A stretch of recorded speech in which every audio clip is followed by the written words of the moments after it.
ela começou ela desenvolveu uma ação social com o intuito de ajudar microempreendedores daqui de São Luís. E a ação social, a ideia era fazer uma mentoria para esses microempreendedores. Aí Vitor, que é um amigo meu da UNDB e que foi aluno da professora Isabela, lembrou de mim, querendo buscar contatos para fazer essa mentoria, e acabei que eu conheci a professora e a gente conversou, e cá estou aqui com vários, ela está me convidando para vários projetos dela e eu só sei dizer sim, eu não sei dizer não. Porque realmente tudo que ela faz é algo que me fascina demais, demais, demais. E professora, eu tenho só uma pergunta para lhe fazer, assim, algumas, inicialmente vai ser essa. Eu dei aqui uma breve introdução do que a senhora, da sua profissão, e eu te acho muito nova, né? Tu és muito nova. E tu já fez muita coisa. Tu já trabalhou no Porto do Itaqui, agora tu está sendo vereadora, né? Está se candidatando para ser vereadora, é professora, é doutora, é advogada, é líder de vários projetos sociais dentro da área do desenvolvimento sustentável. E a minha pergunta é, tu tens noção disso? Tu tens assim, tu para e pensa e fala, meu Deus, eu já fiz muita coisa. Eu te acho tão ativa, e eu queria saber se tu tens essa noção de que tu faz muita coisa, entendeu? De muita coisa importante. E aí é isso, eu queria saber se tu tens essa noção. Bom, gente, primeiramente, boa noite a todos. Eu estou muito, muito feliz de estar aqui com vocês, ainda mais tendo a Vivi como anfitriã desse evento. A Vivi é uma das coordenadoras da minha pré-campanha, juntamente com a Aline, que está aqui também. Aí eu brinco que as duas são as minhas superpoderosas, porque elas são incríveis. São jovens profissionais de excelência, e eu amo trabalhar com jovens profissionais assim, engajados, Vivi. Aquilo que faz eu fazer muita coisa é quando eu olho jovens profissionais como vocês motivadas. Isso me dá um gás imenso, sabe? Então, primeiro de tudo, Vivi, eu queria te agradecer. Também a Aline, que está aqui, é o evento Tu És Anfitriã, mas a Aline está aqui também, né? Porque vocês duas são realmente incríveis e vocês... As pessoas às vezes brincam que eu inspiro elas, né? Mas eu digo o contrário, que são jovens profissionais motivadas como vocês que me dão força e que me inspiram todo dia, sabe? Então eu levanto todo dia, eu pulo da cama, como eu costumo brincar, muito motivada todo dia, porque eu sei que se eu fizer um bom trabalho, eu vou motivar vocês, eu quero continuar a motivar os jovens, eu quero continuar a motivar as pessoas a acreditar que a gente pode e a gente vai construir uma sociedade melhor, tá bom? Então, eu vou responder direitinho a tua pergunta, mas antes eu queria agradecer a todo mundo que está aqui nos ouvindo, a tua família, acredito, né, teus amigos. Eu conheço já tu e a Aline, mas eu estou vendo aqui Beatriz, a Bianca também. Gente, a Bianca também é coordenadora, que está aqui também é uma das superpoderosas, também está aqui. Tem Camila Furtado, Catarina, Daniela, Gabriel, Mariana, estou lendo aqui o nome de todo mundo, Simone, Vitória, Rita, Suelen e Yasmin. Gente, eu agradeço muito pela presença de todos vocês aqui, tá bom? A gente tem, inclusive, uma plateia majoritariamente feminina, que legal. Tem o Gabriel aqui para dizer que a gente não é só mulheres na sala, né? Então, obrigada, Gabriel, pela tua presença, mas eu fico muito feliz mesmo de ver várias mulheres, acredito que de todas as idades que tem aqui, querendo conhecer mais, querendo saber mais. Fico muito feliz mesmo, Fabiano também acabou de entrar. Bom, Vivi, e a ideia então desse evento, como tu falaste, era eu poder ter a oportunidade de falar para as pessoas. Eu sou pré-candidata a vereadora e eu brinco que, como eu sou política de primeira viagem, né, a primeira vez que eu me candidato a algo, eu ainda não sei nem assim, me apresentar direito como política, porque eu sou, antes de tudo, professora, né? Então, eu costumo brincar que o que eu sempre vou fazer na vida é mostrar para as pessoas as minhas ideias, né, as soluções que eu vejo para a nossa sociedade, e se as pessoas gostarem, aí sim elas vão votar, aí sim elas vão encampar aquela ideia, vão defender aquela ideia, mas o que eu sempre vou fazer é mostrar quem eu sou e quais são as minhas ideias, né? Então, a ideia desses eventos, tendo vocês como anfitriões, vocês, meus coordenadores, como anfitriões, é eu simplesmente ter a oportunidade de me mostrar para a família, e os amigos de vocês, para que todos vocês possam conhecer um pouquinho mais de mim, tá bom? E aí, Vivi, já respondendo então agora a tua pergunta, Vivi, na realidade, todo mundo diz isso, né? Nossa, você é tão jovem, já fez tanta coisa, já tem esse currículo. Para falar a verdade, eu só às vezes paro para pensar que eu já fiz muita coisa quando eu olho o meu currículo, né? Quando eu olho realmente, quando eu abro o meu Lattes, que assim, eu acho que deve ter umas 20 páginas, sei lá, eita, já fiz realmente muita coisa. Aí é que eu lembro, caramba, eu já fiz muita coisa. Mas no dia a dia eu não paro para pensar sobre isso não, sabe? No dia a dia eu penso ao contrário, eu penso assim, quanta coisa ainda tem para eu fazer, sabe? O tanto que ainda está longe de eu alcançar um mínimo que eu quero alcançar em termos de contribuição para a sociedade. Porque, como tu disseste, eu já fui assessora do Porto de Itaqui, professora, advogada, já liderei um monte de projetos, sou conselheira do meio ambiente. E fazendo tudo isso, eu acredito que eu estava contribuindo para a sociedade, mas eu sentia que eu contribuía pouco diante do meu potencial. Eu sentia que eu tinha potencial para contribuir muito mais. E aí, agora que eu estou me pré-candidatando, né? Eu estou me pré-candidatando pela simples razão de que eu acredito que eu posso contribuir mais através de um cargo político eletivo, como de vereadora. Então, quando eu paro para pensar nas coisas que eu já fiz, se eu olho para o currículo tudo junto, aí realmente eu vejo, nossa, tem muita coisa. Mas no dia a dia, eu sempre penso no quanto eu ainda tenho para contribuir, no quanto o meu potencial ainda pode contribuir para a gente buscar soluções para a nossa sociedade, buscar uma sociedade mais próspera, mais justa e mais sustentável, né? E aí, às vezes, as pessoas dizem que eu sou muito jovem. De fato, eu sou jovem, mas eu nem alguns momentos eu me sinto jovem, outros nem tanto, né? Por exemplo, vocês são jovens profissionais, você, a Aline, a Bianca, que estão aqui, minhas coordenadoras, são jovens profissionais. Nós não temos tanta diferença de idade assim. Acredito que vocês estão aí na faixa do início dos 20 anos, né? A Aline um pouquinho mais velha, já na faixa dos 25. E eu tô com 34 anos. Então, eu poderia, digamos, ser irmã mais velha de vocês, sabe? Mas, na realidade, eu me sinto mais como uma... Como eu sou professora, eu me sinto, às vezes, quase como uma mãe, sabe? No sentido de olhar para os jovens e ter aquele sentimento de mãe mesmo e de querer que todas as oportunidades do mundo se abram para os jovens e querer construir um mundo em que os jovens têm oportunidade, assim como uma mãe ou um pai olha para um filho e quer dar as melhores oportunidades para os seus filhos, sabe? Então, quando eu olho para os jovens, eu não me sinto jovem, eu me sinto mais velha. Eu me sinto mais velha porque eu me sinto responsável por abrir oportunidades para ele, por fazer um mundo com mais oportunidades para todos vocês, entendeu? E aí, às vezes que eu me sinto jovem, é quando, às vezes, eu estou numa reunião com muitas pessoas mais velhas, aí naquele momento eu me sinto um pouco jovem, mas não jovem no sentido de menos habilidosa, menos competente, porque eu sou mais jovem, porém mais no sentido de idade mesmo, né? Eu observo que a minha fisionomia é mais jovem do que a de todo mundo na sala. Já tiveram muitas situações de eu estar numa sala em que as pessoas tinham sempre mais uma sala de decisão, de tomar decisões importantes, e aí todo mundo tinha mais de 40 anos, 45 para cima, e eu era realmente a mais jovem, até na fisionomia eu era a mais jovem da sala, mas lá estava eu consciente de que eu era mais jovem, mas sem nunca me sentir menos competente. Isso nunca passou na minha cabeça. Toda reunião que eu vou, toda mesa de decisão que eu sento, eu sempre me sinto muito competente para estar ali, para colocar a minha ideia, para colocar a solução, né? Então, bom, resumindo, às vezes eu me surpreendo com o tanto de coisa que eu já fiz, mas na maioria das vezes eu não olho para isso, não. Eu sempre olho porque eu ainda tenho para fazer, ok? Certo. Algumas pessoas já entraram aqui, eu só queria deixar claro, eu vou fazer algumas perguntas para a professora, mas qualquer pessoa pode perguntar.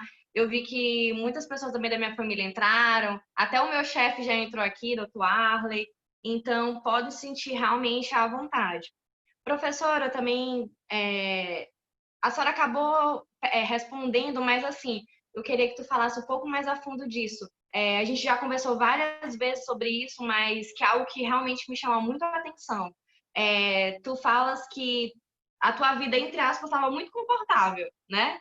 Tu estava bem, estava dando aula, Tava em uma empresa chamada Virtu, né, que foi uma das cofundadoras, tava no Porto Itaqui, tava muito bem. Mas aí chegou e falou: mas isso ainda é muito pouco para mim. Eu quero política, eu quero envolver muito mais gente, eu quero que o meu potencial e que meu trabalho chegue para muitas mais pessoas. Então, a minha pergunta é: qual foi esse teu insight? Foi que tu viu, olha, eu acho que eu tenho um bom potencial, eu posso maximizar isso, ou foi em outros motivos, né? Provavelmente pode ter sido outros motivos, mas enumere quais foram os motivos pelos quais você falou para si, falou, eu vou me candidatar, e até também enfrentou críticas, né? Meu Deus, a Bela é doida, ela tá bem de vida e vai se envolver em política. Então, eu queria que você falasse um pouquinho mais sobre isso. Perfeito, Vivi.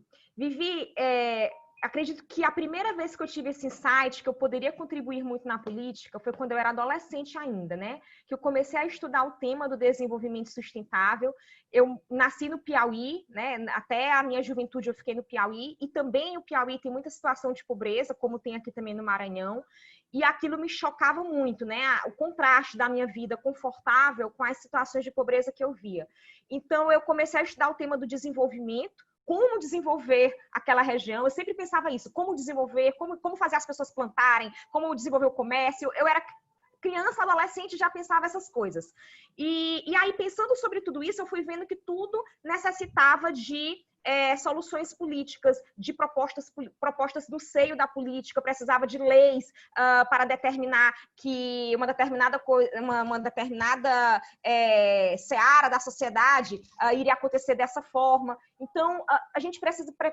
Eu fui entendendo, durante a minha adolescência, que a política ela é necessária para a gente gerir melhor a sociedade, inclusive direcionar em alguns aspectos. Direcionar, por exemplo, quando nós queremos promover algumas atividades econômicas, energias renováveis, por exemplo. Então, a gente precisa dar benefícios para as empresas que atuam nessa vanguarda.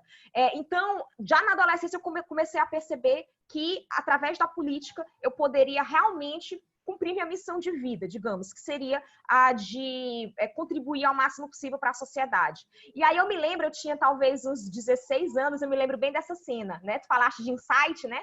Então eu me lembro dessa cena, que eu cheguei para o meu tio um dia e falei assim: tio, eu quero ser governadora do Piauí.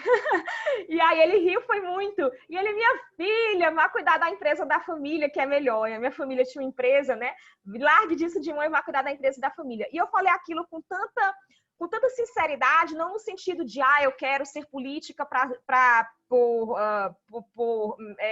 vaidade pessoal. Não, foi mesmo pensando no tanto que eu poderia, através de uma preparação prévia, através de boas intenções e uma qualificação prévia, contribuir para o meu estado natal, que meu estado na época era o Piauí, e o Maranhão era o meu segundo estado, né? Porque eu sempre tive essa relação bem forte com o Maranhão. O meu pai mora aqui há mais de 30 anos. E aí, hoje Maranhão é minha casa, né? Hoje Maranhão é minha casa, o Piauí é que se tornou a minha segunda casa. Mas bem, então, meu primeiro insight foi esse. Depois eu sempre fiquei com isso em mente, mas fui fazer meus estudos, aí estudei fora durante alguns anos. Quando eu voltei, eu logo me tornei coordenadora de pesquisa na UNDB, e aí eu sempre pensei que eu precisava primeiro construir uma experiência profissional. Antes de eu entrar sempre teve aquela ideia de entrar na política lá na minha mente, mas eu também nunca fui afoita com isso. Eu sempre pensei, não, se eu quero fazer algo diferente, se eu quero ser uma política diferente para realmente contribuir para a sociedade, eu tenho que primeiro ter experiência, eu tenho que concluir meus estudos. A gente brinca que conclui os estudos, mas a gente não conclui nunca, né? Minha tese de doutorado está concluída, mas eu sempre vou estudar, enfim. Mas concluir essa etapa formal dos estudos, preciso ter experiência profissional, trabalhar em diversos setores, setor público, setor privado, para ter uma visão ampla, uma visão holística. E eu pensei em fazer primeiro todos esses passos para depois, no futuro, quando eu me sentisse mais madura, entrar na política. E foi isso que aconteceu. Com 26 anos, por exemplo, eu já estava no doutorado, já tinha voltado para o Brasil, na verdade, já tinha concluído o primeiro ano do doutorado e tinha voltado para o Brasil. Aí me tornei professora, aí depois fundei uma empresa de consultoria ambiental vi as dificuldades que é para você abrir uma empresa aqui no Brasil, uma pequena empresa que deveria ter muitas facilidades, porque gera empregos, né, faz a economia girar, tem muita barreira para ser aberta. Então, eu senti na pele o que é abrir uma empresa no Brasil. Depois, não só no Brasil, vários países também têm dificuldade, mas depois entrei no setor público, dentro da IMAP, apesar da IMAP, a empresa que administra o Porto do Itaqui, ser uma empresa de gestão privada, ela é uma empresa pública, então tem esse misto aí, privado e público.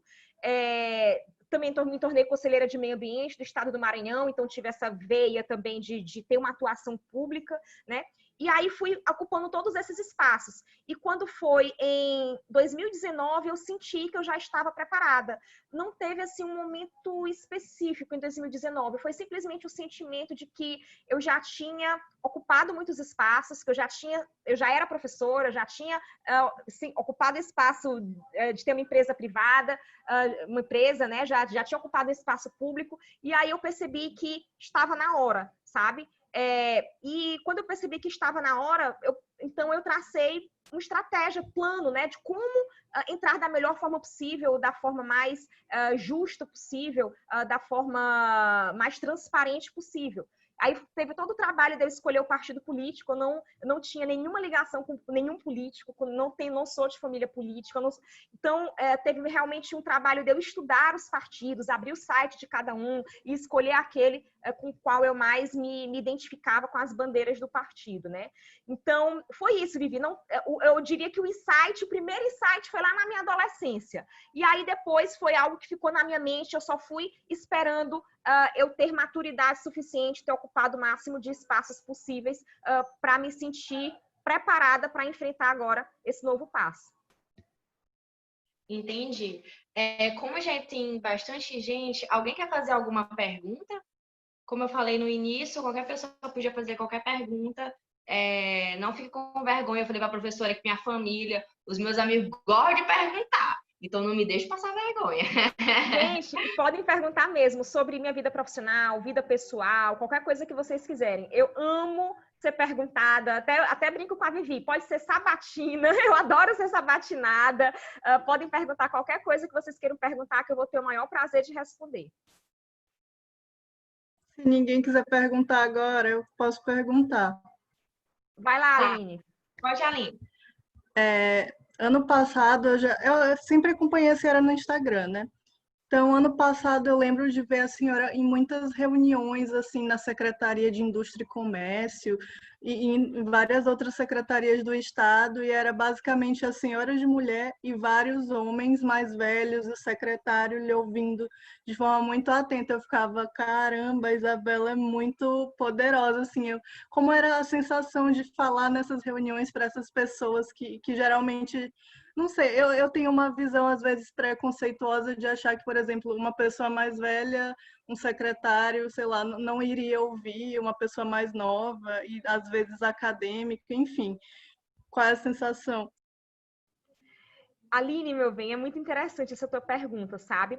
Porque, como eu falei antes, eu nunca na minha vida me senti menos competente ou menos habilidosa pelo fato de eu ser jovem, pelo fato de eu ser mulher.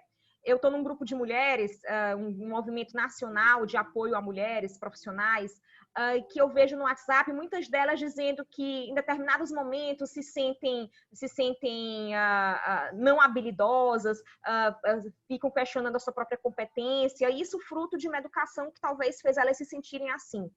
Mas, graças a Deus, eu nunca na minha vida me senti assim. Pelo contrário, eu brinco que, assim, eu sou consciente plenamente consciente do meu potencial profissional, sabe? O meu potencial profissional de contribuir para a sociedade.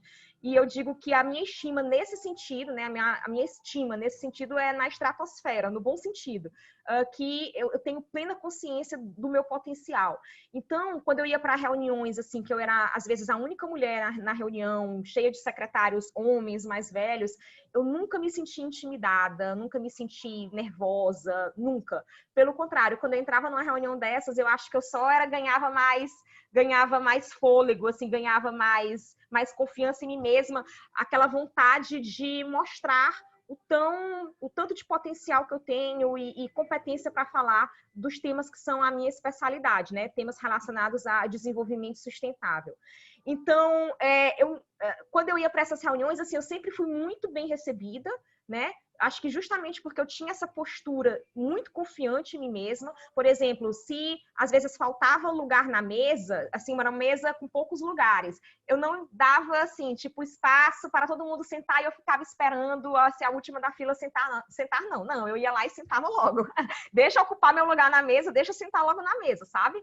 É claro, se tivesse, por exemplo, um secretário, alguém com uma hierarquia formalmente superior, a gente dá o lugar para a pessoa que tem hierarquia formalmente superior, mas por uma questão de hierarquia, e não por ser homem ou mais velho, né? Mas aí sempre, acho que talvez por essa minha postura de ser muito consciente de mim mesma, eu sempre fui muito respeitada em todas essas reuniões.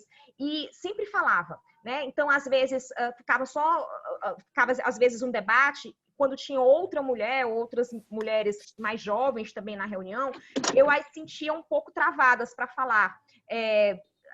Às vezes passava a reunião inteira, elas não falavam nada. E aí eu pedia a palavra e instigava elas a falarem. O que é que você acha disso? E colocava elas para falar, entendeu? Até assim como uma forma mesmo de abrir espaço.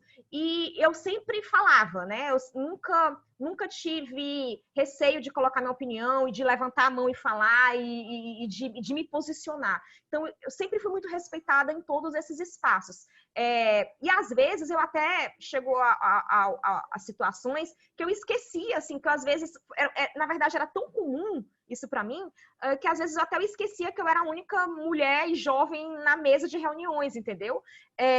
Que eu não queria que fosse assim, eu queria que tivesse mais mulheres também, e jovens, seja jovens homens, jovens mulheres na mesa de reuniões.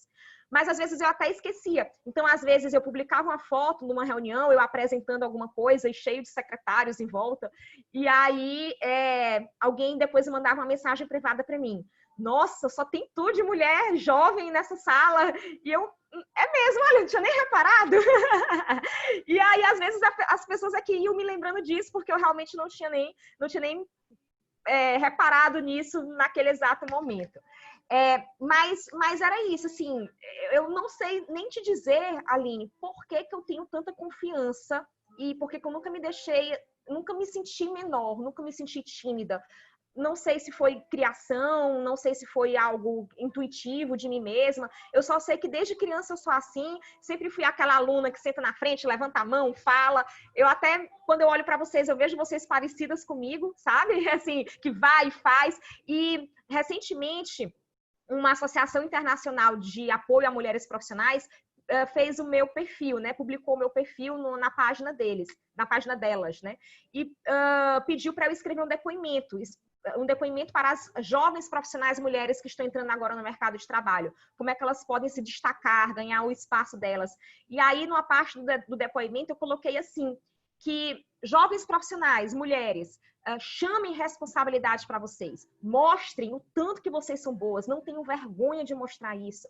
Falem de vocês, mostrem suas habilidades, chamem responsabilidade, né? Sejam ativas, sejam proativas o tempo todo. E eu vejo isso, por exemplo, em vocês que são da minha coordenação de pré-campanha, vocês são assim, sabe? Então, eu vejo que as novas gerações, as meninas, as mulheres, vão ser assim porque já estão crescendo com essa motivação, estão crescendo com esse espaço, e eu realmente acredito e espero que num futuro próximo a gente não tenha diferenciação nenhuma de gênero no mercado de trabalho. Eu realmente espero isso. Eu espero um mundo em que não exista nenhuma surpresa ao ver uma mulher numa posição de poder, né? Eu espero um mundo em que ninguém vai dizer, olha, fulana de tal é presidente do país, e falar isso como se fosse uma grande coisa. Não, eu queria que não fosse grande coisa, porque eu queria que fosse algo normal, porque eu queria que fosse algo que a gente tivesse aí mais ou menos metade dos países ocupados, chefiados por mulheres, metade das posições de poder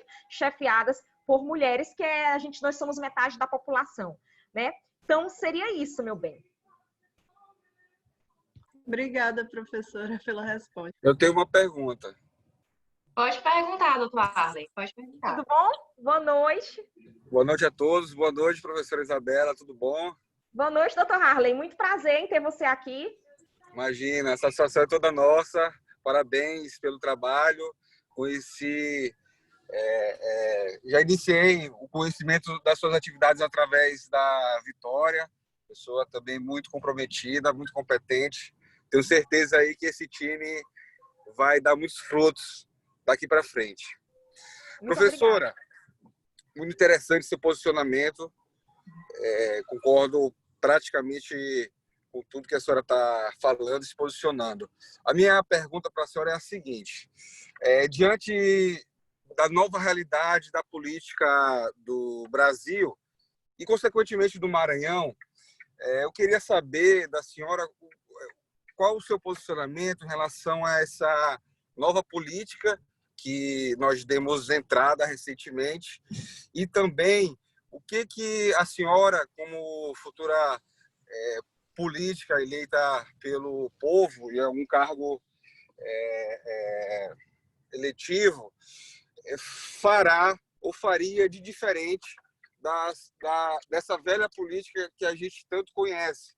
E quais são os projetos, as ideias que a senhora tem para poder desenvolver não só São Luís, mas o Maranhão? A gente sabe o histórico aqui do Estado, que vivemos num Estado muito preso a questões políticas. E realmente isso atrasa o desenvolvimento do Estado. São poucas empresas que o Estado tem aqui para favorecer, para incentivar. O que a senhora acha dessa realidade do Maranhão, especificamente? E o que a senhora tem de ideia para fazer algo diferente para o Maranhão, de fato, abrir as portas para o Brasil e para o mundo? E a gente se desvincular um pouco daquela necessidade de depender do Estado para tudo, né? E poder dar oportunidade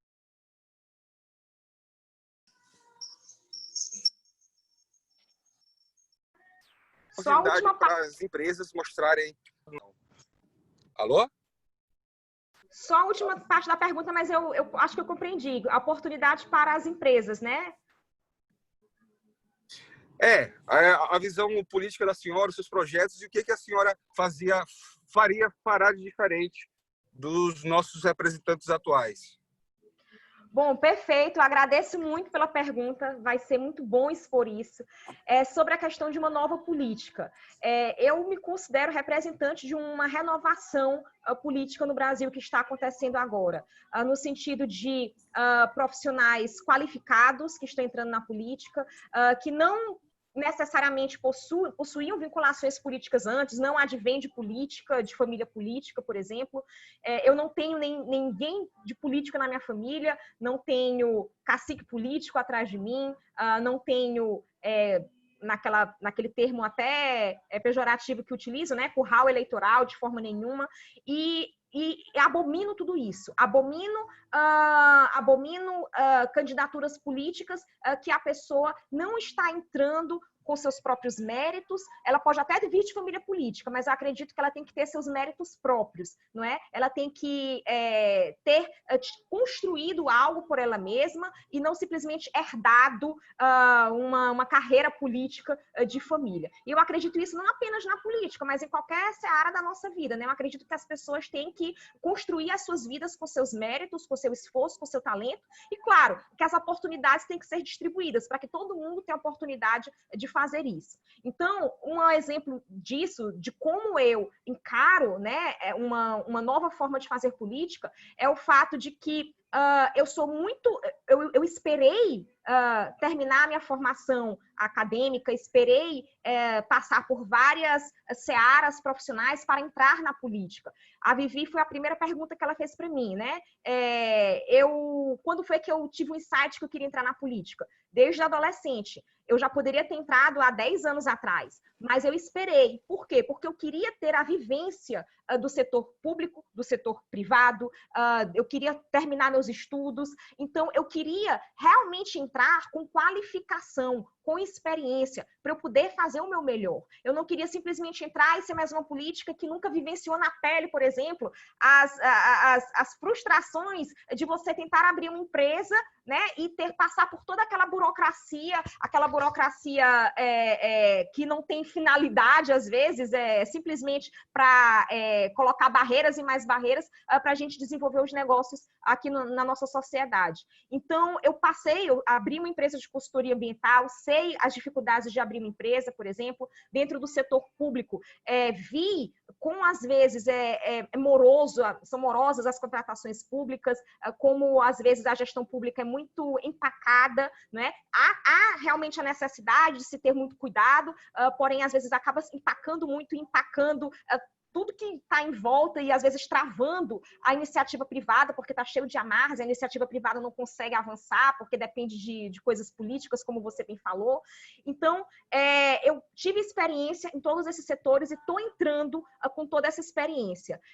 Além disso, eu também fiz cursos específicos para entrar na política. Por exemplo, existe hoje no Brasil uma escola de democracia chamada Renova BR. Ela foi fundada por um empreendedor de São Paulo há alguns anos atrás, e hoje as principais lideranças jovens do Congresso Nacional que entraram nessa última legislatura foram oriundas dessa escola de democracia. Uma escola de democracia apartidária, não tem partido nenhum, mas a função dela é formar bons políticos que entendam de gestão pública, que entendam de todas as searas relevantes, né? E aí, eu até... Por muita coincidência, hoje chegou aqui o meu certificado do Renova BR, chegou blusa, camiseta, certificado e etc. Foi um curso que a gente fez de 4 meses fazendo esse curso do Renova BR, chegou hoje o certificado. Então, eu acredito que é fundamental a gente renovar a nossa política com base nisso, em políticos mais preparados, mais qualificados, mais técnicos, abandonar aquela coisa de política que é herdada e que a pessoa que está herdando não tem nenhum preparo, não viveu na pele outras vivências profissionais, ok? E está entrando na política simplesmente como algo que herdou da sua família. Então, a sua família pode até ser política, mas você tem que ter suas próprias habilidades, tem que ter suas próprias realizações. Bom, e aí sobre a sua segunda pergunta, desenvolvimento é o meu tema principal, é o que eu defendo durante toda a minha vida, né? Quando eu falo desenvolvimento sustentável, as pessoas, em geral, associam logo com o meio ambiente, porque tem a ver, né? Tem muito a ver com o meio ambiente, mas é muito mais amplo do que isso. Desenvolvimento sustentável tem mais a ver com desenvolvimento, porém um desenvolvimento que vai perdurar no tempo, que vai chegar nas futuras gerações. Portanto, é um desenvolvimento duradouro, que não vai demorar somente um ciclo de 10 anos, mas vai durar aí por tempo indefinido. Então, a palavra sustentável, ela serve apenas para adjetivar o substantivo desenvolvimento, aquele tipo de desenvolvimento que vai durar no tempo. Então, desenvolvimento sustentável é o tema da minha vida, eu digo que é a missão da minha vida. Desde que eu comecei a estudar isso, quando eu era adolescente, que eu senti, que eu olhei situações muito crônicas de pobreza no meu estado natal, Piauí, e também quando eu visitava aqui o Maranhão, e eu pensava, por que é tão pobre? Aí eu viajava para o interior e via aquelas pessoas muito pobres e, às vezes, grandes extensões de terra sem nenhuma plantação, e eu pensava, por que o povo está passando fome? Por que não se planta? E aí eu olhava as cidades bagunçadas e eu dizia, por que está tudo bagunçado, né? Eu era criança, adolescente, fazendo essas perguntas relacionadas a desenvolvimento. Então, tudo que eu estudei na minha vida e que eu trabalhei foi buscando soluções para a gente desenvolver a nossa sociedade. E uma dessas soluções, na verdade, um rol de soluções, passa por nós termos um ambiente muito mais propício às empresas, muito mais propício aos negócios, ao crescimento econômico, ok? Porque pra gente, se nós queremos, por exemplo, educação de qualidade, a gente precisa de riqueza para investir nessa educação de qualidade. E para ter riqueza, a gente precisa de atividades econômicas. As empresas são as principais geradoras de atividades, as principais geradoras de riqueza no país, ok? O poder público, ele gerencia a arrecadação tributária e aplica em serviços essenciais, como educação, como saúde. Mas quem é que gera a riqueza que vai ser aplicada? São as empresas, são os indivíduos, as pessoas. Então, a gente precisa fazer um ambiente muito mais favorável para as pessoas, para os empreendedores individuais, microempreendedores, pequenos, médios, grandes, ok? A gente precisa gerar riqueza nesse país. E aí, depois, claro, cobrar que o poder público pegue a arrecadação tributária, porque toda riqueza tem arrecadação tributária em cima dela, pega a arrecadação tributária e aplique no que tem que ser aplicado mesmo, que vai, inclusive, gerar mais riqueza. Em educação de qualidade, principalmente, a educação profissionalizante, para a gente ter jovens profissionais qualificados para entrarem no mercado de trabalho. Não adianta a gente, às vezes, investir em educação, mas esquecer que a gente precisa qualificar os jovens para também o que o mercado de trabalho precisa. Porque hoje eu vejo muitos jovens que concluíram, por exemplo, o curso superior, mas não conseguem emprego. Enquanto lá no Porto de Itaqui está cheio de oportunidades de trabalho que vêm profissionais de fora, de outros estados, ocupar os postos de trabalho ali, porque os nossos jovens não têm a qualificação necessária, a qualificação precisa para ocupar aquele posto de trabalho. Então, eu vejo que nós precisamos, de um ambiente mais favorável à economia, ao crescimento econômico, às empresas.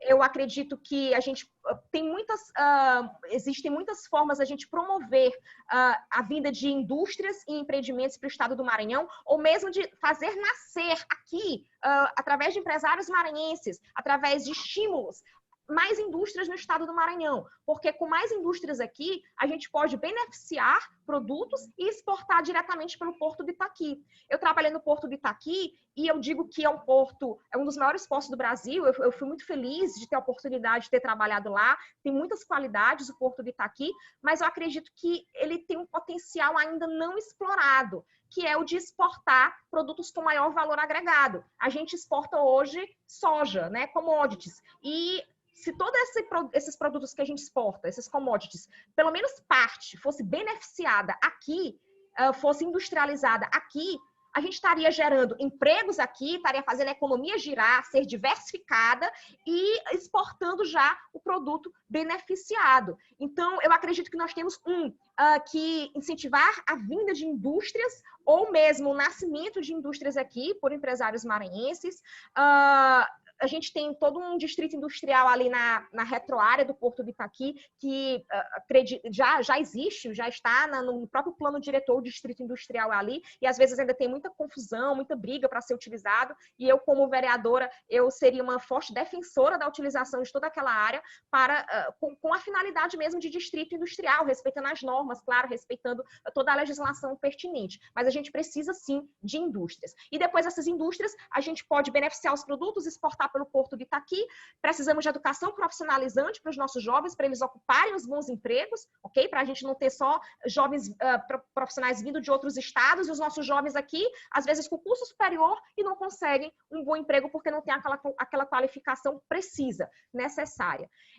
E, de uma forma geral, várias leis de estímulo à economia, né? Não só para a área das indústrias, mas de estímulos à economia em geral. Há microempreendedores também, pequenas e médias empresas, ok? São as pequenas e médias empresas que geram um grande volume de empregos, né? Então, a gente precisa gerar empregos. Então, podem ter certeza absoluta que eu vou sempre defender o crescimento econômico, não qualquer tipo de crescimento econômico, mas um crescimento econômico que consiga perdurar no tempo, que consiga melhorar a qualidade de vida, gerar renda, emprego para toda a sociedade. E vou defender sempre isso porque eu acredito que a gente só vai corrigir a pobreza extrema, né? Extinguir pobreza extrema, e só vai diminuir desigualdades através de uma economia mais próspera. Qualquer outra solução para extinguir a pobreza extrema e para diminuir desigualdades que não passe por uma economia mais próspera, ela é de curto prazo. Ela é um ciclo, vai durar 10 anos, vai durar talvez aí alguns anos, mas ela não consegue ser sustentada no longo prazo. Para ser sustentada no longo prazo, tem que envolver prosperidade econômica.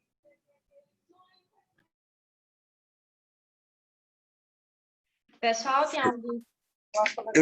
E professora? Oi. Muito bom, viu? Gostei bastante. Eu também comungo desse posicionamento político que a senhora se manifestou agora. Parabéns, viu? Parabéns de verdade. Pessoal, tem alguém que quer fazer mais alguma pergunta? Muita gente já entrou também agora. Tem alguém que quer fazer? Não fiquei tímido, não. Podem me perguntar qualquer coisa. Assim, eu falei aqui das minhas bandeiras principais, que é desenvolvimento, educação profissionalizante, estimular as indústrias, tudo isso com a finalidade da gente fazer uma sociedade mais próspera, mais justa, né? Eu quero uma sociedade com menos desigual, eu quero uma sociedade que não tenha pobreza extrema, mas como eu falei, para a gente erradicar de forma definitiva a pobreza extrema, aquele quadro crônico de pobreza extrema, para a gente diminuir realmente as desigualdades, eu acredito que a via é através de prosperidade econômica que gere oportunidades para todos, né? Eu acredito muito na igualdade de oportunidades, que todas as pessoas têm que ter oportunidades na vida, oportunidades através de uma boa educação, uma educação de qualidade, de empregos, ok? Das pessoas conseguirem ser agentes da sua própria vida, traçar a sua vida conforme seus talentos, suas escolhas, seu esforço, mas claro, para elas conseguirem fazer isso, elas têm que ter lá no início oportunidades. Alguém quer fazer alguma pergunta, gente? Porque senão eu tenho uma aqui, mas eu vou esperar alguém se manifestar. Alguém? Deixa eu ver aqui no chat. Deixa eu ver se alguém escreveu alguma coisa aqui no chat. Não, ninguém. Professora, eu queria fazer uma pergunta. Na realidade, a senhora falou... Ah, a Aline quer falar, mas deixa eu só perguntar aqui. A senhora falou sobre o desenvolvimento sustentável, que é sua bandeira, né? Inclusive, essa é o tema da sua tese de doutorado. Só que o que eu percebo, né? Muita gente tem aquela visão do senso comum, entendeu? Que a senhora até brinca em dizer que, gente, desenvolvimento sustentável não é só abraçar a árvore, é muito mais do que isso. E como é sua tese de doutorado, a senhora escreveu mais de 700 páginas, eu fiquei chocada quando eu li, quando eu vi isso, eu fiquei, meu Deus do céu. E, gente, eu vou confessar uma coisa para vocês. Eu li algumas partes, e assim, a professora tem uma linguagem tão clara, tão objetiva, que qualquer pessoa consegue entender. Gente que não é da área do direito, qualquer pessoa. Então, é realmente um trabalho extremamente sério, técnico, mas ao mesmo tempo de uma acessibilidade tão grande, que depois da sua apresentação a gente tem que publicar isso, né, professora? Vai ter que ser um livro, é óbvio. Eu vou publicar para todo mundo da minha família. Com certeza, porque Vivi. realmente...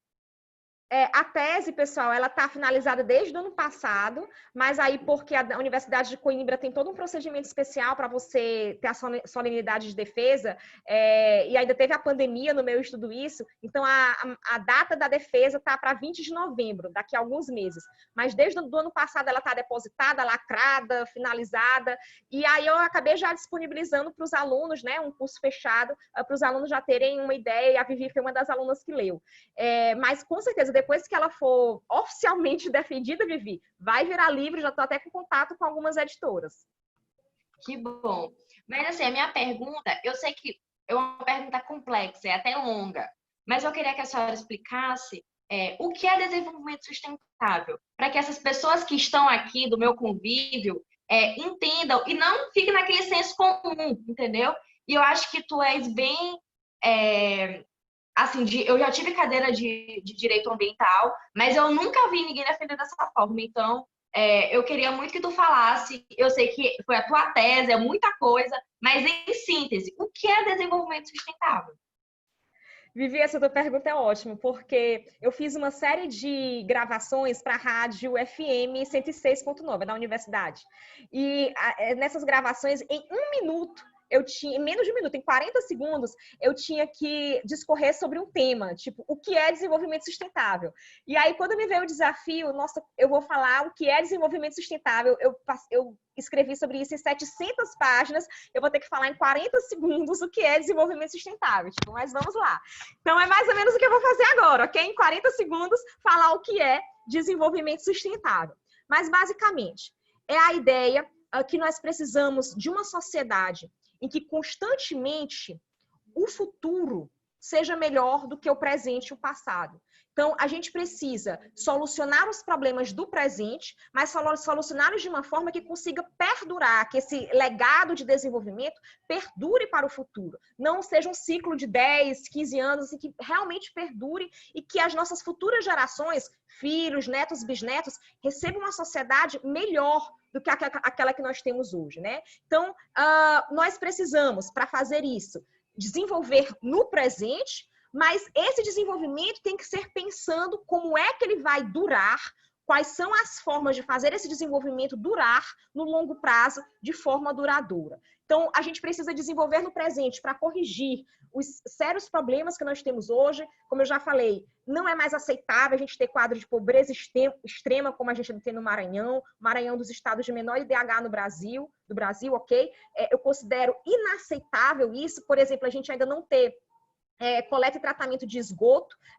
Somente 50% das residências de São Luís tem a coleta do esgoto, e dessas 50%, só 18% tem o tratamento. Então, aí no cálculo, somente 9% do esgoto produzido nas residências de São Luís é realmente coletado e tratado, né? Então, isso é algo extremamente indigno. É um problema que deveria ter sido resolvido desde o século passado, do século XX. Então, desenvolver significa a gente resolver esses problemas básicos. A gente precisa de uma sociedade mais com saneamento básico universalizado. Precisamos de educação de qualidade para todos, com oportunidades para todos. Que todas as pessoas tenham as oportunidades para elas, de acordo com suas escolhas, seu esforço, seu talento, construírem a sua própria vida.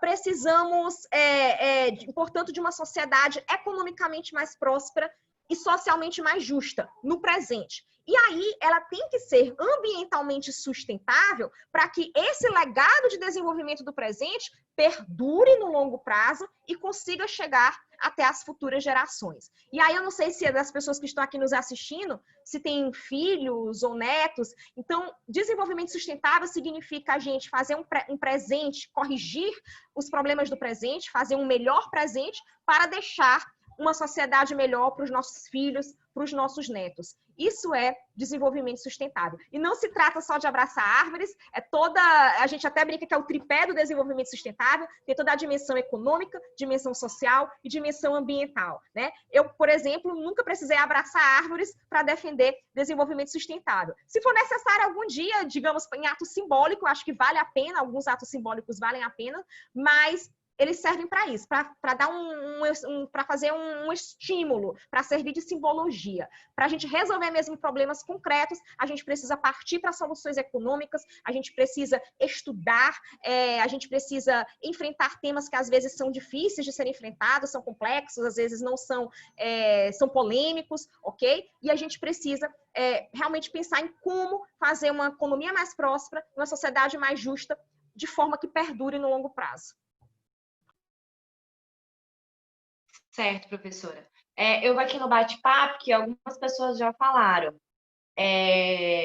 A minha tia Rita falou assim: Vivi, fala para a professora Isabela que ela apresenta perfil profissional muito bom, que na Câmara Municipal poderá fazer a diferença. É verdade. O Guilherme também fez aqui uma pergunta.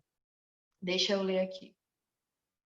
A pergunta do Guilherme foi: seu discurso tem muito foco com desenvolvimento social, ligado à minimização das mazelas sociais. Como a vereadora, dentro dessa frente política maranhense difusa, conseguirá mobilizar e efetivar as mudanças concretas para o povo, levando em consideração que o desenvolvimento nem sempre está relacionado com a ideia de que todo se desenvolve por igual, e sim sempre em detrimento do outro, porque o discurso, em tese, já tem pauta política, desde a ditadura militar. Muito boa, amei! Bom, Guilherme, eu agradeço muito pela tua pergunta, é muito boa porque vai me possibilitar esclarecer que o termo desenvolvimento, pelo menos o que eu considero como desenvolvimento, é um desenvolvimento democrático, né? Então, por exemplo, ditadura militar é algo que eu jamais vou concordar com qualquer tipo de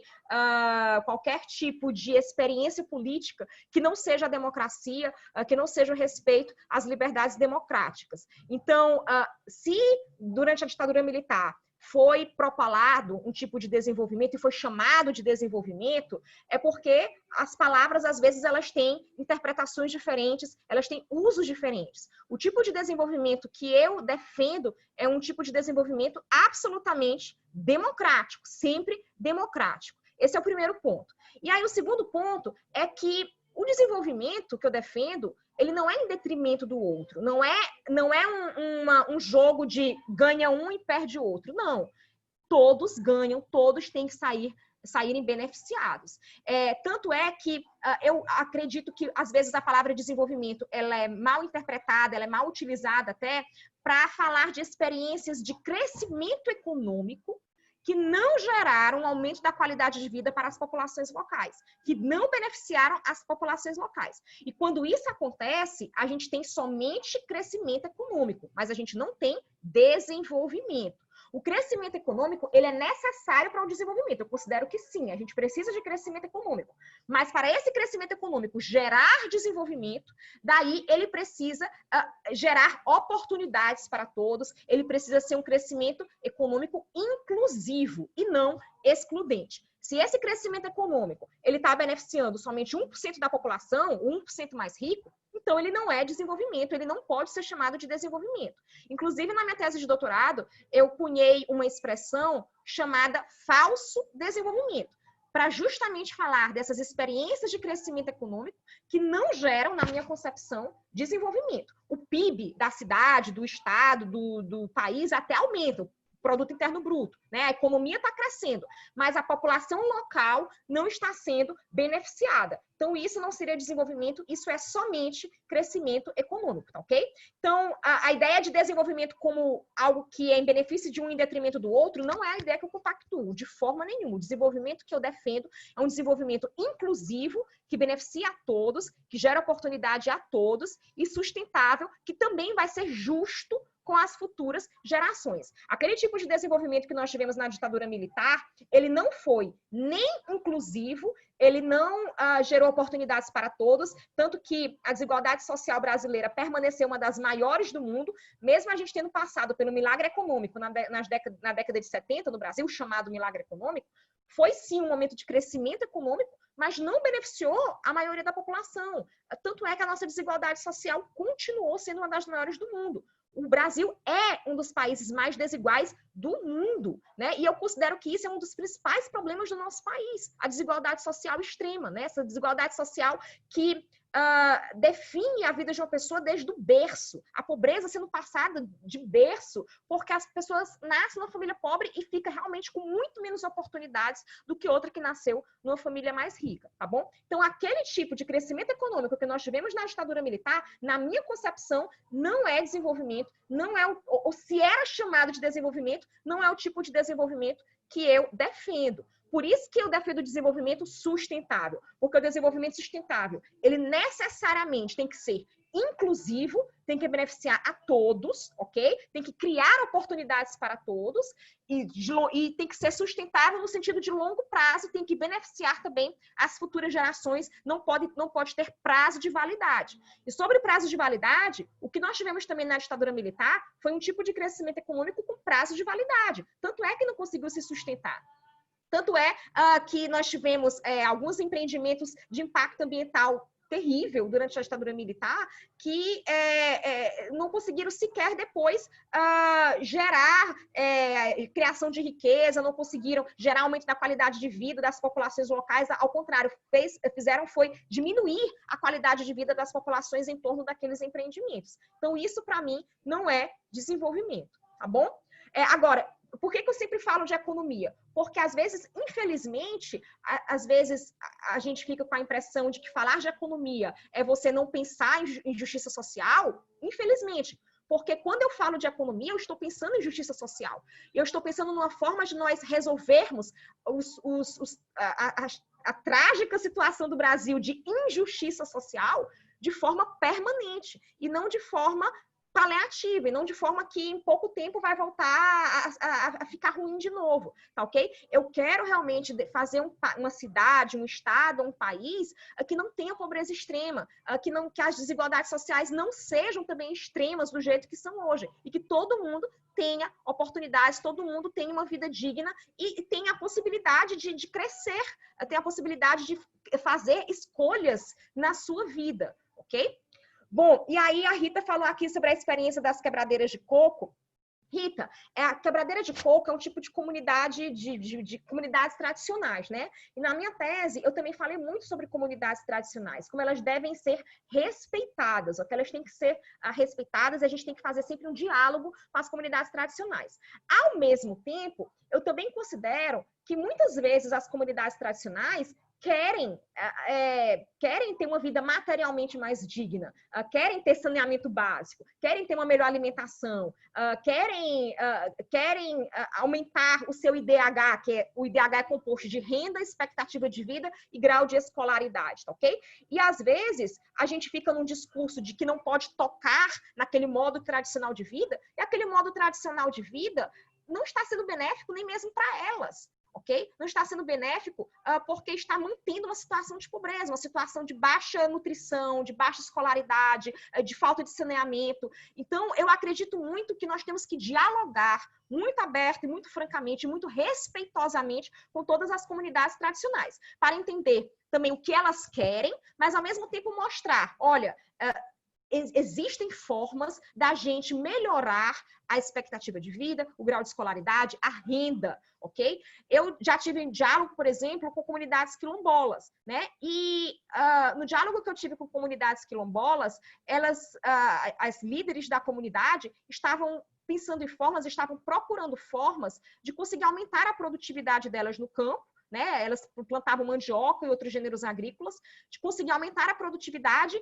e vender mais, para gerar excedente, para gerar mais renda, tá ok? Então, aquela coisa de, olha, tem que ficar aquele modo de vida tradicional intocado, utilizando aquele mesmo modo de agricultura de séculos atrás. Não, vamos procurar formas de aumentar a renda dessas pessoas,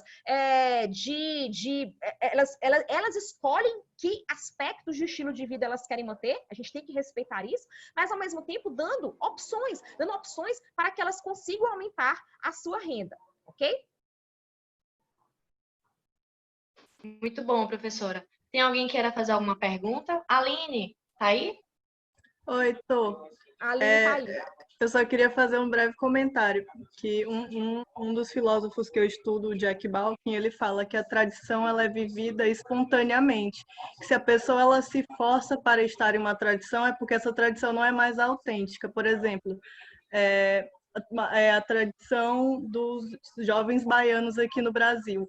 Existiu um movimento que surgiu ali espontaneamente e eles não ficavam precisando dizer eu sou da tradição dos jovens baianos, ou então eu sou da tradição da música clássica. A música clássica vivia ali espontaneamente no seu período, mas quando passou o seu tempo, né, enfim. Vai, meu amor, termina de falar.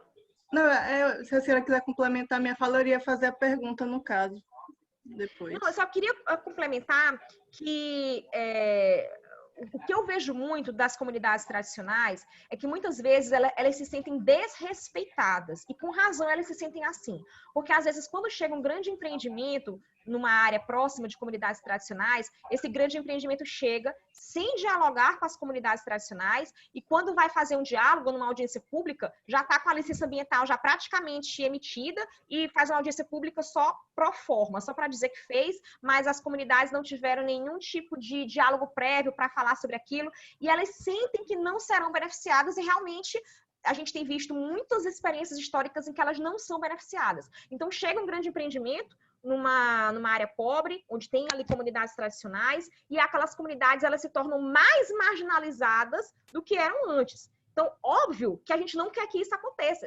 Nós vamos lutar contra isso. Mas lutar contra isso significa lutar contra os empreendimentos? Na minha opinião, não. Na minha opinião, significa lutar para que essas pessoas sejam ouvidas, incluídas, 2, e sempre respeitadas. Quando eu estava no Porto do Itaqui, nós fizemos todo um trabalho para conseguir a licença de expansão do porto de Itaqui. Não foi o novo porto que está sendo construído da WPR, que é o porto dos chineses. Não estou falando desse porto. Eu estou falando do porto de Itaqui, que vai ser ampliado. Então, nós fizemos todo o trabalho para conseguir a licença ambiental, teve audiência pública e tal, conversamos com as comunidades. E as comunidades, o que é que elas queriam? Elas não eram contra a expansão do porto, mas elas queriam ser ouvidas, elas queriam sentir que elas estavam sendo ouvidas e respeitadas. E elas queriam sentir que elas iriam ganhar alguma coisa com aquilo. Elas queriam emprego. E elas diziam, olha, quando tiver aí a obra e depois que quando finalizar a obra, a gente vai ser beneficiado. E aí eu considero que existem várias formas hoje. No passado, muitas obras aconteceram, muitos grandes empreendimentos aconteceram, e as comunidades tradicionais ficaram a ver navios, né? Ficaram completamente excluídas. Mas hoje nós temos instrumentos jurídicos para obrigar os grandes empreendimentos a incluírem essas comunidades, a beneficiarem essas comunidades, inclusive até como compensação pelo que elas vão ter de mudança no seu estilo de vida. Então, por exemplo, já existe hoje a possibilidade de você colocar como condicionante da licença ambiental, a licença ambiental é para a empresa, para o empreendimento poder ser instalado e operar, né? E aí toda a licença ambiental, ela vem com condicionantes, ou seja, o Estado dá a possibilidade daquele empreendimento acontecer, mas coloca condições. Ele diz, o empreendimento pode acontecer, mas só vai acontecer se seguir essa e essa e essa condição. Então, hoje, a gente pode colocar como condição, né, como condicionante da licença ambiental, a obrigar a empresa, o empreendimento que está sendo instalado ali, a contratar pelo menos 30%, 40%, alguma porcentagem de mão de obra local, da comunidade local. E aí, esse empreendimento disser, mas não tem gente qualificada aqui, financie curso de qualificação para essas pessoas. Alguns cursos dá para serem feitos de forma rápida, para alguns cargos, ok? Para algumas ocupações dá para ser um curso rápido. E a gente poderia, inclusive, colocar durante toda a operação daquele empreendimento, pelos próximos 30 anos, por exemplo, para aquele empreendimento todo ano financiar 100 bolsas de estudo para os jovens da comunidade, para que os jovens da comunidade possam, no futuro, ser gerentes, diretores daquele empreendimento, daquela empresa. E não apenas a comunidade ocupar os cargos mais baixos, mas dar a possibilidade dos jovens, no futuro, ocuparem os cargos mais altos daquela empresa. Né? Não apenas o cargo de servente ou o cargo, por mais nobre que seja essa profissão, mas eu digo assim, em termos de renda. Né? Então, não apenas ocupar os cargos mais baixos, mas dar a possibilidade dos jovens estudarem, terem a oportunidade de estudar, de se qualificar e ocuparem os cargos mais altos no futuro. Então, eu acredito muito nisso, de que as comunidades têm que ser incluídas, a gente tem como fazer essas comunidades serem incluídas nesse processo. Professora, o Guilherme fez aqui um comentário, eu vou ler. Certo, acho válido todos os seus pontos, mas a senhora não acha, de certa forma, que eles são ingênuos e utópicos demais? Claro que a ideia do desenvolvimento que atinge a todos é excelente, mas é meio cômico achar que um sistema econômico capitalista, como o nosso, que vive suscetível a crises e da própria desigualdade dentro do tecido social, consiga aceitar a premissa de que todos possam ter a oportunidade de serem desenvolvidos. Boa sorte na sua jornada política. O microfone está desligado. Bom, Guilherme, obrigada pela boa sorte. Veja, muitas vezes me perguntam isso, mas professora, a senhora acredita que é possível um mundo melhor? É aquele tipo de coisa, se eu não acreditasse, eu não estava entrando na política, né? Eu não estava entrando na política, saindo do meu conforto, saindo da minha vida confortável, para me lançar na política, porque eu realmente acredito que a gente pode fazer uma sociedade melhor. E se a gente não acredita nisso, a gente vai simplesmente ficar parado. Nós vamos nos tornar pessoas descrentes que não têm motivação para melhorar nada.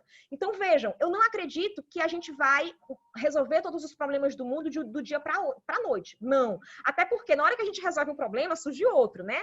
Utopia é isso. Utopia é um ponto que você vai atingir, mas na hora que você chega naquele ponto, a utopia já se movimentou mais à frente. Então, a utopia passa a ser um ponto mais à frente. Então, você nunca vai alcançar uma situação ideal, nunca.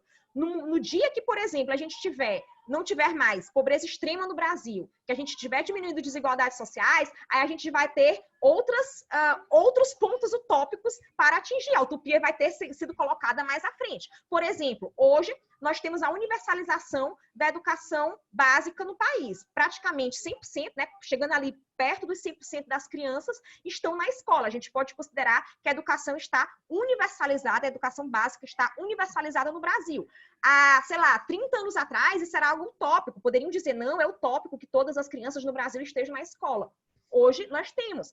Porém, qual é o nosso ponto utópico hoje, que a gente considera que está, nossa, muito à frente, muito difícil de ser atingido? Educação de qualidade. Porque as escolas públicas ainda têm uma baixa qualidade, em sua grande maioria, não todas, mas em sua grande maioria, ainda são, os professores são mal remunerados, têm uma qualidade muito menor do que as melhores escolas privadas, e, portanto, a gente tem aí um grande descompasso de oportunidades entre quem está na escola pública e quem está na escola privada, principalmente naquelas melhores escolas privadas, tá ok? Quem está na melhor escola privada larga na frente, muito na frente do que quem está na escola pública. E realmente não dá para a gente falar de meritocracia quando nós temos um descompasso de oportunidades. Um sistema meritocrático não funciona quando não existe igualdade de oportunidades. Só dá para falar de meritocracia quando a gente tem igualdade de oportunidades, que as pessoas larguem do mesmo ponto, né? Tipo uma corrida, as pessoas têm que largar do mesmo ponto.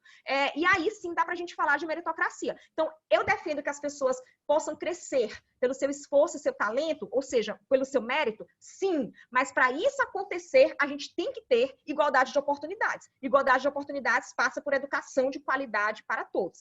E aí, se é utópico, o desenvolvimento é utópico, pode ser considerado utópico, mas é para onde a gente tem que seguir, porque senão a gente vai ficar de braços cruzados e não vamos fazer nada, não vamos nos empenhar em melhorar a sociedade. Se a gente adota essa postura de que nada vai mudar, de que é difícil, é utópico, a gente vai continuar sempre como nós estamos, com esses problemas graves, sem solução. Então, eu vejo que o caminho é nós acreditarmos que é possível, seguirmos naquela direção. Não é fácil, óbvio, mas a gente vai seguir naquela direção e no momento que a gente atingir o que nós queremos atingir, a gente já vai ter mais desafios à frente. A utopia já vai ter ido mais para frente e é uma caminhada sem fim. Desenvolvimento não é um ponto onde nós queremos chegar.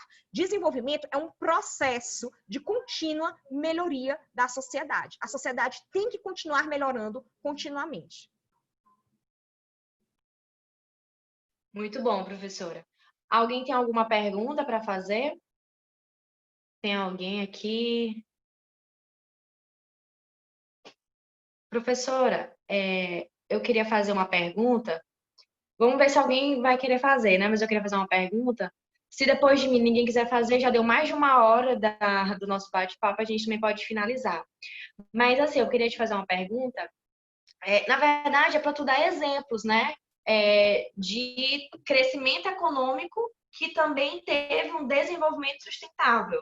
Porque, como o Guilherme falou, às vezes parece que é utópico. Sim, mas vai ter desenvolvimento, vai ter um desenvolvimento sustentável, mas também com crescimento econômico, parece que os dois nunca vão dialogar, parece que um sempre vai estar brigando com o outro.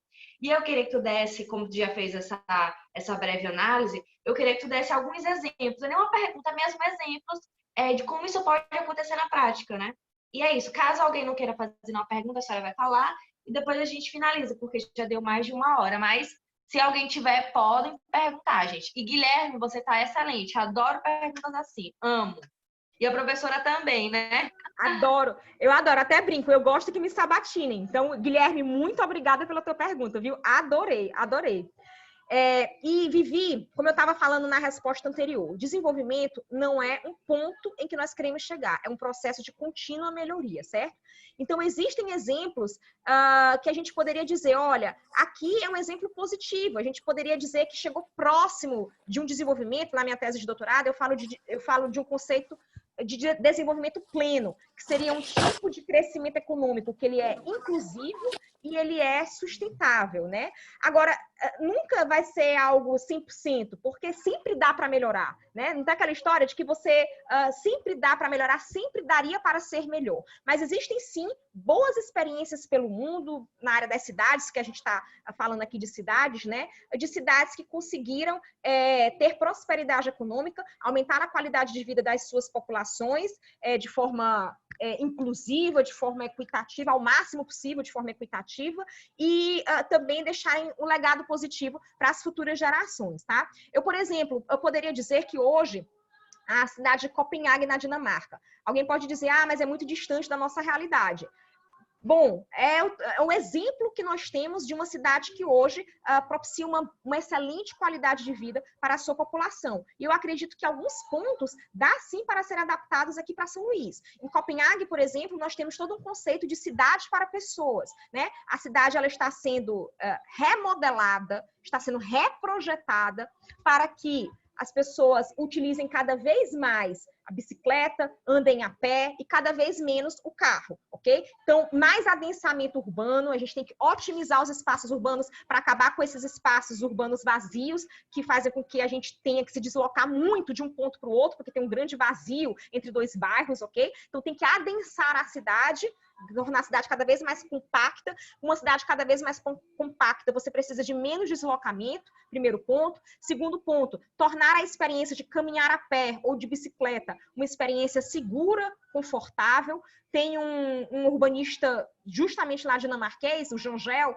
que ele fala que caminhar a pé é uma experiência sensorial, então pode ser algo muito desconfortável se você tem que ficar pulando buraco, se você está passando do lado de esgoto, se você não tem algo bonito para ver, mas pode ser, ao contrário, uma experiência extremamente confortável, algo quase praticamente espiritual, no sentido de que você relaxa, é uma terapia, né? Então, quando você caminha, quando você está caminhando com segurança em calçadas, as calçadas estão retinhas, não tem buraco. Se você está andando de bicicleta, tem ciclovias para você andar de bicicleta. Tem arborização, a gente precisa muito de arborização. E não somente palmeiras que não dão sombra nenhuma, precisa de árvores frondosas, ok? Que tenha sombra. Então, precisa que os próprios edifícios e casas sejam visualmente interessantes para as pessoas que estão caminhando não estarem passando durante 1 quilômetro por uma parede branca, cinza, ok? Arte urbana, a gente pode promover arte urbana nas cidades. Então, você vai em Copenhague, tem arte urbana nos muros, tem a cidade adensada, pessoas andando a pé, de bicicleta, utilizando os espaços públicos. Muitos espaços públicos de lazer, onde as pessoas podem encontrar seus amigos, sua família, etc., e utilizar aqueles espaços públicos. Quando eu voltei ao Brasil, uma das coisas que eu mais sentia falta era de andar a pé, né? E vejam, aqui no Brasil a gente considera carro um luxo, né? A pessoa quer ter carro, quer andar de carro como se fosse algo bom, mas eu considero algo que é o contrário de luxo. Porque luxo seria você poder andar a pé com conforto e com segurança, né? Você ter uma cidade otimizada, uma cidade organizada para você ter conforto e segurança para andar a pé. E aí você utilizaria ou o carro ou o transporte público, que é até melhor se fosse um transporte público bom, para as distâncias maiores. E aí eu sentia muita falta de andar a pé, né? Às vezes para comprar um pão, eu pegava o carro para comprar um pão. E aí às vezes que eu me aventurei a andar a pé, tinha uns buracos no meio da calçada, não tinha segurança, às vezes não tinha faixa do pedestre para atravessar. Então, ou às vezes, questão mesmo de educação, as pessoas colocam carro em cima da calçada, uma coisa que... Eu sou uma pessoa muito tranquila, mas uma coisa que me irrita é quando eu vejo carro em cima de calçada, porque é como se o dono do veículo estivesse dizendo: essa calçada é do veículo e não do pedestre, tá? Desconsiderando a existência do pedestre, né? Então, eu considero que a cidade de Copenhague e outras cidades da Europa hoje, da Suécia, Noruega, da Escandinávia, são cidades que conseguem ter prosperidade econômica e transformar essa prosperidade econômica em qualidade de vida para a sua população. E ainda investindo em gestão de resíduos sólidos para fazer uma economia circular, ok? Não é 100% circular ainda, nenhum país hoje tem uma economia 100% circular, que não gere resíduos. A gente ainda tem geração de resíduos até nas economias mais avançadas, mas eles estão caminhando para ter uma economia circular, onde o resíduo de uma atividade ele entra já direto de volta na cadeia de produção, então a gente não tem aí o impacto ambiental dos resíduos, ok? Depois, energias renováveis, há todo um planejamento para se emitir cada vez menos carbono, se utilizar cada vez mais energias renováveis. Então, está sendo construída também uma sociedade que, quando chegar daqui a 20, 30, 40 anos, vai ser uma sociedade melhor para as futuras gerações, ok? Ok, professora. Isabela, que é minha prima, escreveu assim, excelente análise. Mais um comentário. Guilherme fez outra pergunta. Deixa eu ler aqui, peraí. Ele perguntou: tu acha que esse desenvolvimento mais crescimento econômico está ligado a um Estado com tendências liberais ou tendências mais voltadas à concentração das funcionalidades no próprio Estado? O mundo, principalmente a Europa, se vê diante de um cenário da frente esquerda, verde versus direita radical. Tu te coloca em alguma dessas caixinhas?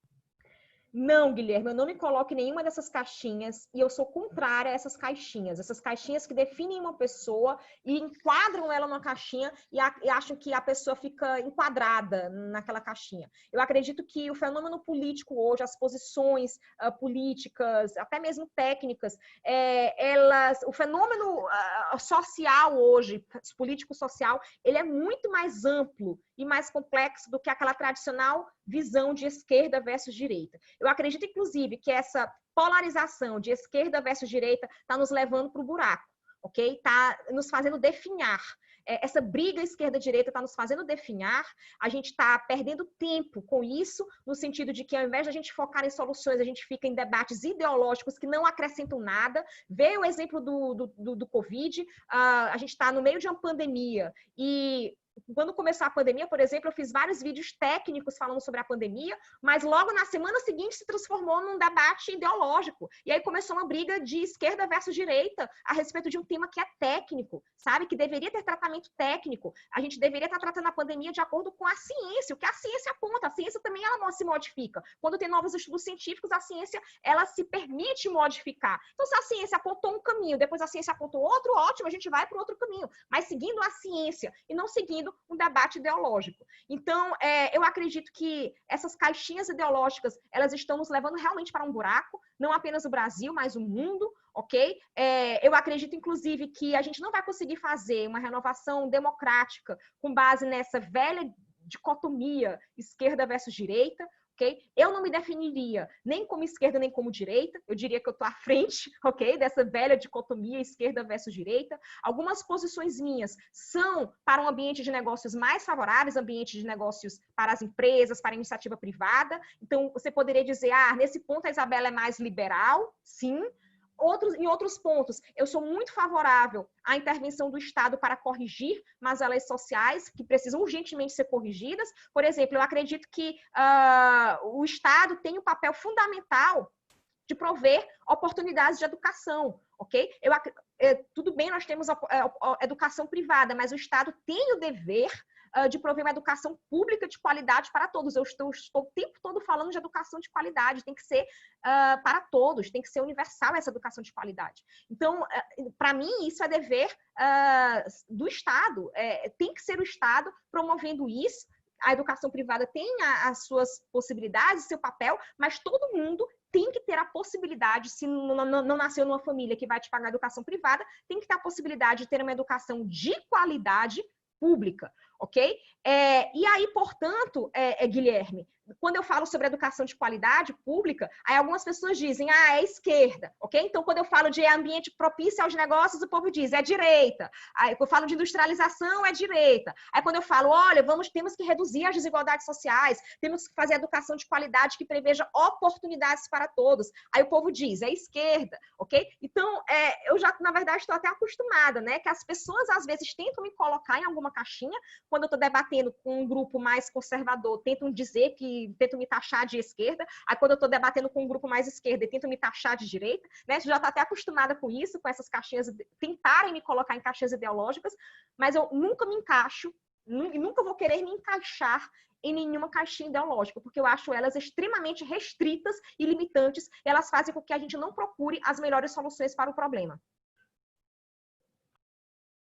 Excelente, professora. A Mariana comentou aqui, Estou encantada em conhecer a professora Isabela Pisse e seus pensamentos e modo de ver o mundo. Eu penso da mesma forma e creio que precisamos sim de pessoas capacitadas e com conhecimento para estar em frente da política brasileira. Parabéns pela sua disposição e empenho. Obrigada, Mariana. Obrigada, minha querida. Na verdade, gente, nós precisamos de todos vocês, assim, seja agora, no futuro, dialogando, empenhados em dialogar. Eu acredito muito na construção coletiva de soluções. As meninas que estão na minha coordenação, elas veem até que o meu modo de gerir uma coordenação é sempre muito coletivo, participativo, no sentido de que a gente vai tomar uma decisão, eu coloco lá no grupo e pergunto o que é que vocês acham? Deem ideias, deem a opinião, eu quero ouvir a opinião de todo mundo. Então, eu acredito muito que para a gente ter as melhores soluções, a gente precisa ouvir as pessoas. Quanto mais pessoas a gente ouvir, inclusive, quanto mais opiniões diferentes existir naquele debate, melhor. Por exemplo, eu adoro que o Guilherme me faça perguntas assim, porque dá a oportunidade da gente colocar opiniões diferentes, da gente falar sobre coisas que não estavam ainda sendo faladas. Então, eu sempre vou defender diálogo entre todos os setores da sociedade e respeito à opinião divergentes. Desde, claro, que essas opiniões divergentes não maculem os valores fundamentais, né? Não maculem, não sejam contrárias à igualdade entre as pessoas, que todo mundo é igual, que ninguém é melhor do que ninguém, ok? Por exemplo, que não maculem a democracia. Então, existem alguns valores fundamentais, um núcleo fundamental que não podem ser maculados. Mas fora desse núcleo fundamental, quanto mais divergência de ideias a gente tiver e forem trazidas ao debate, melhor. Porque aí, para a gente resolver problemas complexos hoje, a gente precisa do máximo possível de pessoas pensando, do máximo possível de visões diferentes pensando sobre aquilo, para a gente conseguir colocar todas as ideias num caldeirão, né, e fazer ali uma visão global, fazer uma ponderação e encontrar uma solução o melhor possível, ok? Então, a minha forma de atuar, sempre atuei assim, e na política não vai ser diferente. Vai ser uma forma de atuar bem dialógica, bem participativa, ouvindo todo mundo. E se eu for eleita, eu vou querer continuar ouvindo todos vocês, ouvindo a opinião de todo mundo, procurando, inclusive, instigando vocês a falarem, instigando vocês a darem as suas opiniões. É isso mesmo. Tem algum questionamento? Professora, só fazer aqui uma observação. Eu gostei muito da sua fala, né? E assim, como eu falei, que bem no comecinho, também vou repetir agora, eu me encantei demais quando eu te conheci, assim, de forma mais ativa. A gente conversou mais, porque eu só te olhava nos corredores da UNDB. Mas, assim, realmente, o que a professora fala, ela não só fala, ela faz. Então, isso tudo que ela falou, ela acredita de uma forma tão concreta, que quem está perto dela percebe isso e até é contagiado, né?